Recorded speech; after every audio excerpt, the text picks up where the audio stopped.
వంటింటి చిట్కాలు. ఆలుగడ్డలు, ఉల్లిపాయలు ఒకే చోట నిల్వ చేస్తే తొందరగా పాడవుతాయి.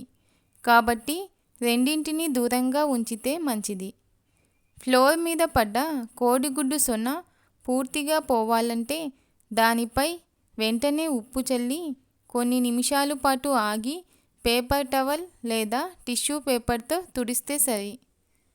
పచ్చి కొబ్బరి లోపల నిమ్మరసం పూస్తే కొబ్బరి నిల్వ ఉంటుంది. ఎండు కొబ్బరిని సులభంగా తురమాలంటే దానిపై కొద్దిగా నీళ్లు చల్లి ఫ్రిడ్జ్లో ఉంచితే సరి.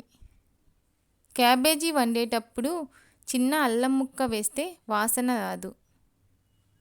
అరటికాయలను ముక్కలుగా కోసేటప్పుడు తోలు తీసిన తర్వాత మజ్జిగ కలిపిన నీళ్లలో వేస్తే అరటికాయ నల్లగా మారదు. ఫ్లాస్క్ను ఎంత శుభ్రపరిచినా దుర్వాసన వస్తుంటే మజ్జిగతో కడిగితే సరి. బొంబాయి రవ్వ ఉప్మా వండేటప్పుడు ఉండలు కట్టకుండా ఉప్మా రుచిగా ఉండాలంటే బొంబాయి రవ్వకు 1 చెంచా నూనె కలపాలి. వంటకాల్లో కారంతో పాటు చిటికెడు ఉసిరిక పొడి వేస్తే మరింత రుచిగా ఉంటుంది.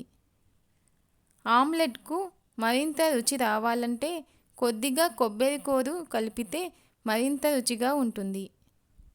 బెడ్షీట్స్ ఉతికిన తర్వాత వెనిగర్ కానీ నిమ్మరసం కానీ కలిపిన నీటిలో 5 నిమిషాలు ఉంచి పిండితే శుభ్రంగాను సువాసన భరితంగాను ఉంటాయి.